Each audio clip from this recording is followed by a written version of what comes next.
नमस्कार, स्वागत है आपका स्पॉटलाइट हरियाणा में। इस हफ्ते भी हम बड़ौदा उपचुनाव पर ही बात करेंगे। वो इसलिए क्योंकि कांग्रेस ने कुछ विश्लेषण मीडिया के सामने रखे कि क्यों बड़ौदा का जो उपचुनाव है वो भाजपा हार गई और कांग्रेस के खाते में बड़ौदा की सीट गई। हम दीपेंद्र हुड्डा की वो प्रेस वार्ता का पूरा विश्लेषण आपके सामने सबसे पहले प्रस्तुत करते हैं कि उन्होंने कौन कौन से मुद्दे मीडिया के सामने रखे कि इन मुद्दों की वजह से बड़ौदा में कांग्रेस की जीत हुई है। देखिए रिपोर्ट।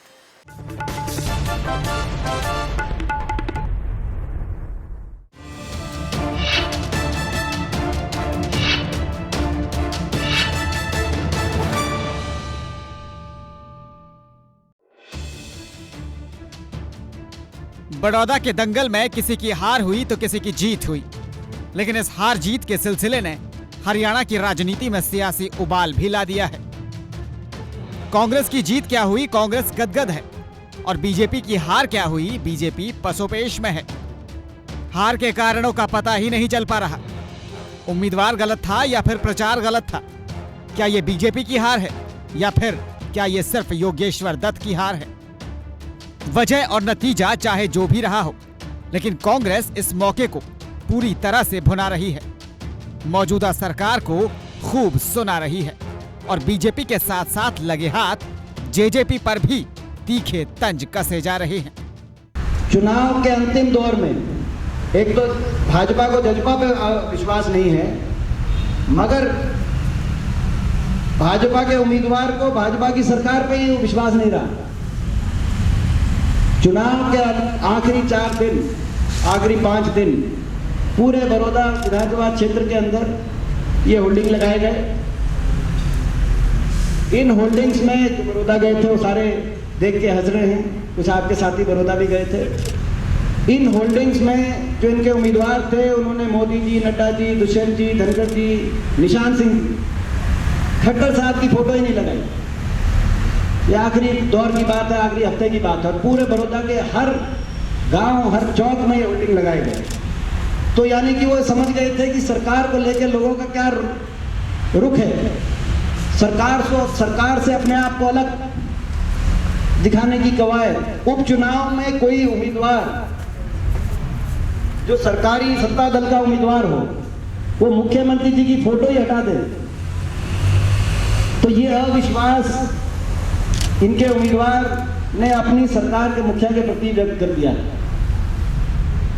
तो आप अंदाजा लगा सकते हैं कि जिस सरकार के जो सत्ता दल हो उनके उपचुनाव में 4 साल सरकार के बच्चे हों, 4 साल, और उनके उम्मीदवार का विश्वास उनके मुखिया पे ना हो, उनके चेहरे पे ना हो, तो ये केवल जनता ने अविश्वास नहीं व्यक्त किया, केवल भाजपा ने जजपा पे अविश्वास व्यक्त नहीं किया, इनके उम्मीदवार ने भी इन पे ये अविश्वास व्यक्त किया है।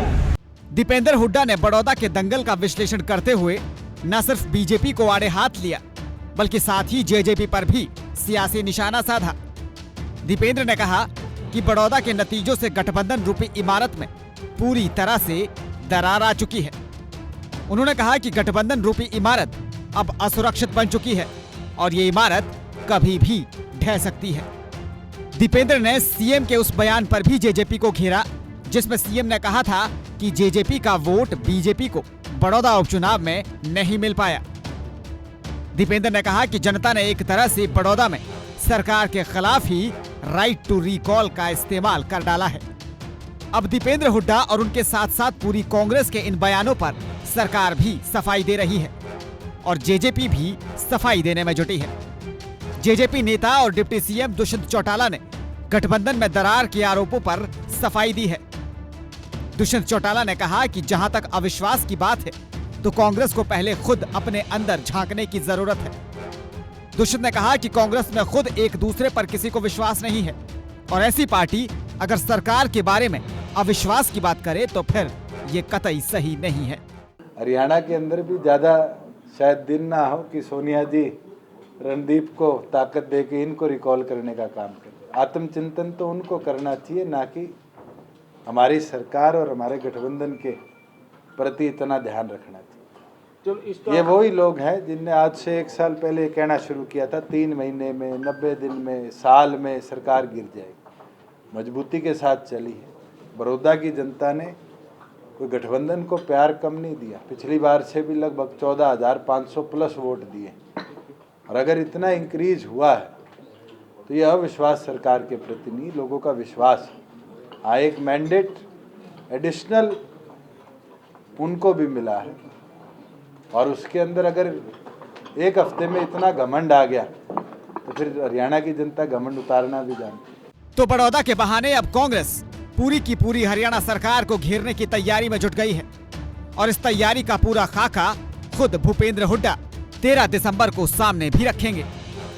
गोहाना में 13 दिसंबर को कांग्रेस का कार्यकर्ता सम्मेलन होने वाला है, जिसमें एक बार फिर कांग्रेस रणनीति बनाएगी और एक बार फिर सरकार पर जुबानी हमला भी बोलेगी। Bureau input, PTC news.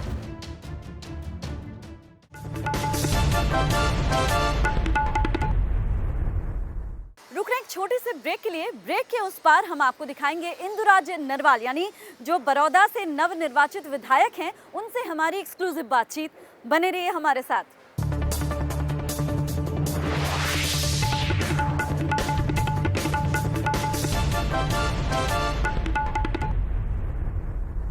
Break के बाद स्वागत है आपका स्पॉटलाइट हरियाणा में। और ब्रेक के इस पार हम कांग्रेस के जो नवनिर्वाचित विधायक हैं इंदुराज नरवाल, उनसे पीटीसी न्यूज़ की हुई एक्सक्लूसिव बातचीत आपको दिखाते हैं। क्या कुछ कहा इंदुराज नरवाल ने, जीत के बाद उनकी आगे की योजनाएं बड़ौदा को लेकर क्या है, ये हमारे लिए जानना सबसे ज़रूरी था। तो देखिए ये बातचीत।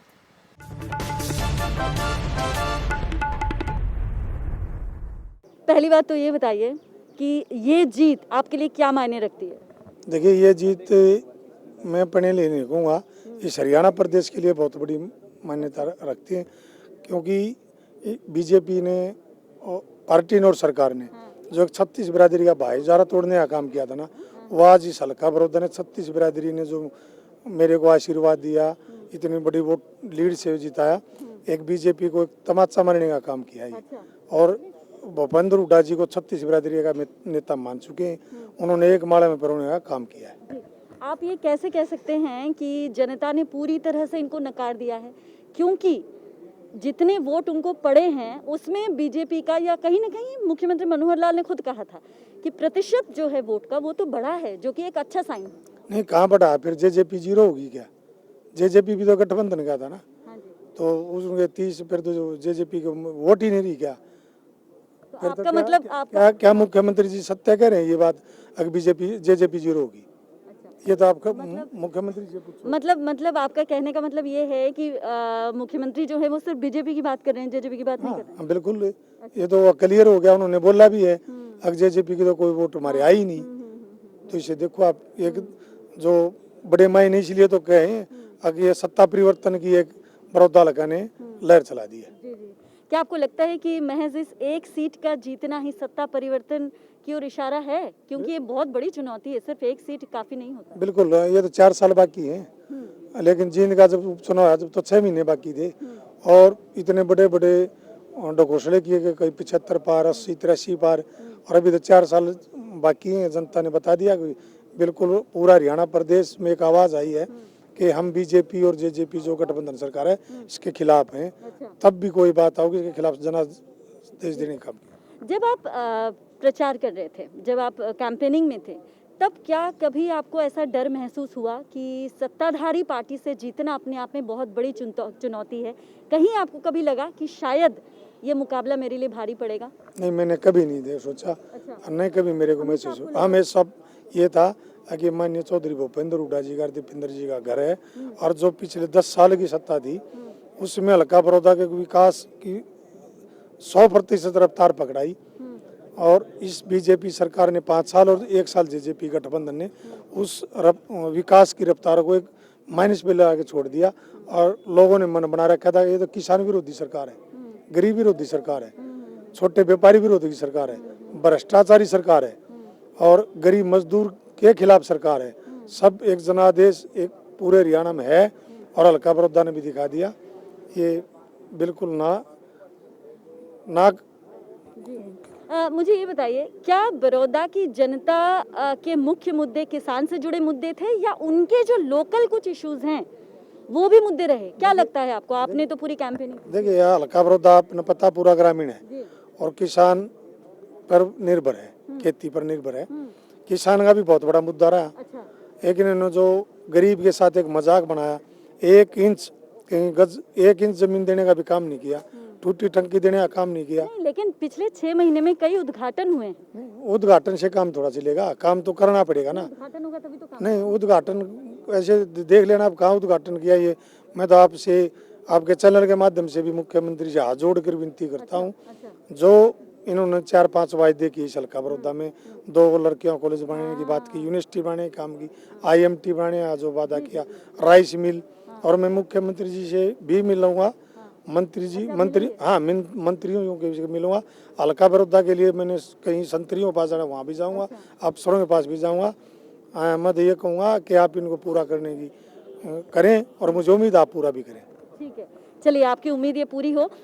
आप अब विधायक बन चुके हैं, बड़ौदा को के प्रतिनिधि हैं, तो आपके लिए अभी सबसे बड़ी चुनौती सामने क्या है? देखिए सबसे बड़ी चुनौती तो मैं नहीं कहूँगा, हल्का बड़ौदा ने जिसे मेरे को विधायक बनाया, मैं बताना चाहूँगा आपको, आपके चैनल में सभी को, मैं विधायक जरूर बनाया हूँ, लेकिन मैं हल्का बड़ौदा का 36 बिरादरी का सेवक बन के काम करूँगा, बेटा बन के काम करूँगा, भतीजा बन के काम करूँगा, कभी विधायक बन के उनके बीच में नहीं जाऊँगा। ये ठीक है, लेकिन आप कांग्रेस की ओर से विधायक बने हैं, तो क्या आपको लगता है कि सत्ताधारी पक्ष के साथ कहीं ना कहीं अगर आप टसल लेते हैं या मतों का भेद होता है तो काम होने में बिगड़ सकती है बात, या काम होने में दिक्कत आ सकती है? क्या आपको लगता है ये? देखिए वो तो जंग थोड़ी मुश्किल नहीं, जंग वो तो समय बताएगा। अच्छा, मेरा काम है कोशिश करना, मेहनत करना, मिलना जुलना मंत्री से, मुख्यमंत्री से, संतरी से, वो आगे टाइम बताएगा। और शायद मैं उम्मीद करूं कि मुख्यमंत्री जी मेरे काम को कभी मना ना करें, ना कोई मंत्री मना करे, और जो वादे किए आपने इलेक्शन में वो पूरा करें। जी, बतौर इंदुराज नरवाल एक विधायक, बड़ौदा की जनता से क्या कहना चाहेंगे? मैं बड़ौदा की जनता को हाथ जोड़कर भी नमस्ते भी करूं और बार बार नमन करता हूं। जो आपने मेरे पे भरोसा करा है, मैं आपके भरोसे पर खरा उतरने की कोशिश करूंगा।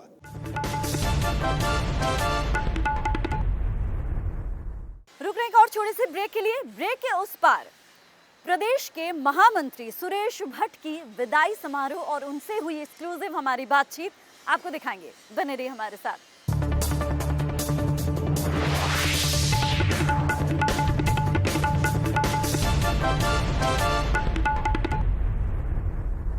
ब्रेक के बाद स्वागत है आपका स्पॉटलाइट हरियाणा में, और अब हम आपको दिखाएंगे प्रदेश के महामंत्री सुरेश भट्ट से हमारी एक्सक्लूसिव बातचीत। आपको बता दें, शुक्रवार को प्रदेश के महामंत्री सुरेश भट्ट के विदाई समारोह का आयोजन पंचकुला में किया गया था, जहां उन्हें विदाई दी गई, और उसके बाद पीटीसी न्यूज से सुरेश भट्ट ने एक्सक्लूसिव बातचीत की। बड़ौदा उपचुनाव से लेकर आगे प्रदेश की जो योजनाएं हैं उनको लेकर उनका क्या सोचना है, तमाम मुद्दों पर हमारी ये बातचीत आप देखिए।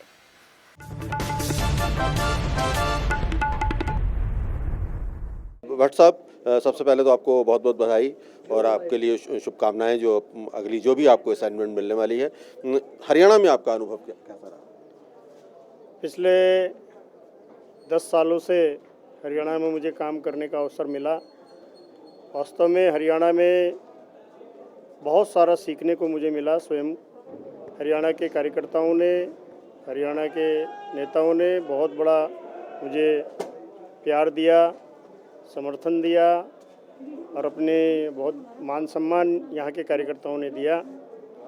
और यहाँ के कार्यकर्ताओं ने मिल बैठकर जो पिछले 10 वर्षों में संगठन बढ़ाने के लिए जो परिश्रम किया है, मैं आज उन सब कार्यकर्ताओं को नमन करता हूँ, उन सब कार्यकर्ताओं के परिश्रम को नमन करता हूँ कि उनके परिश्रम के कारण आज हरियाणा में हम दोबारा सरकार बनाने में कामयाब हुए हैं।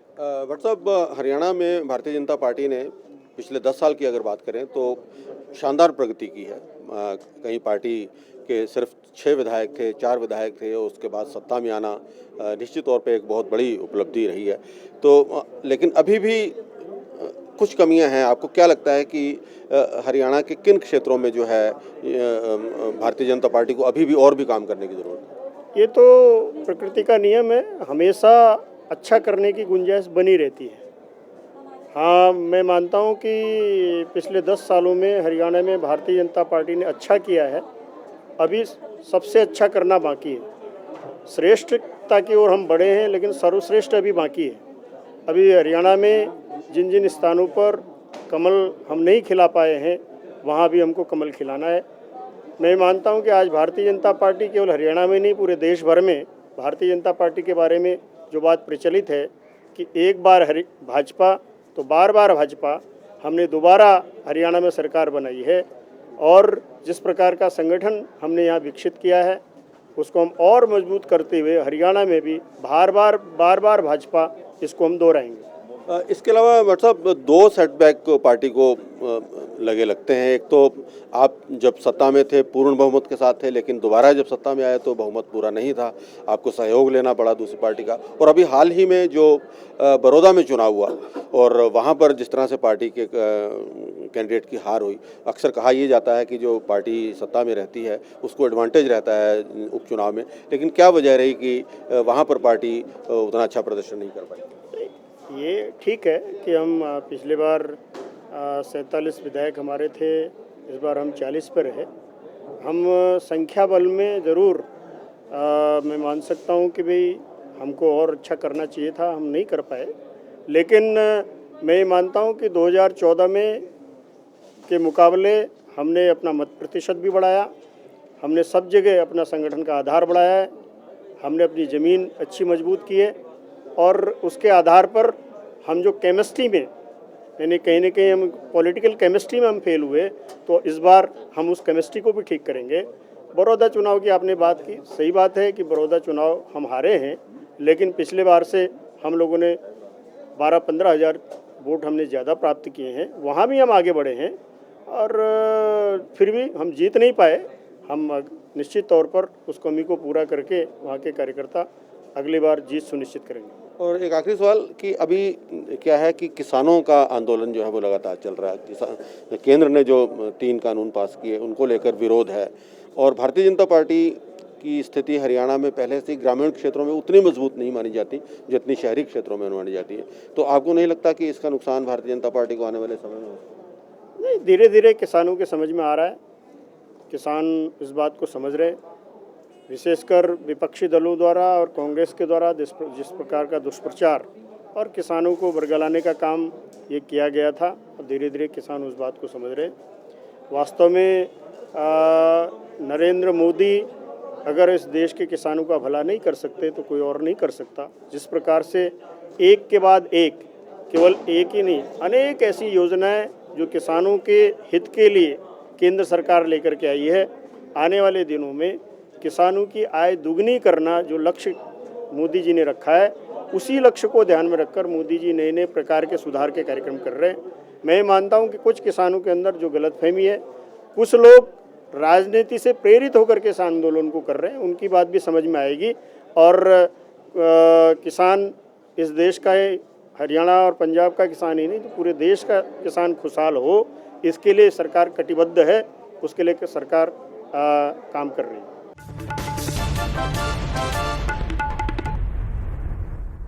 तो इसी के साथ स्पॉटलाइट हरियाणा के इस एपिसोड में इतना ही। आपको कैसा लगा हमें ज़रूर बताएं। अगले हफ्ते एक और मुद्दे के साथ हाजिर होंगे। इजाज़त दीजिए, नमस्कार।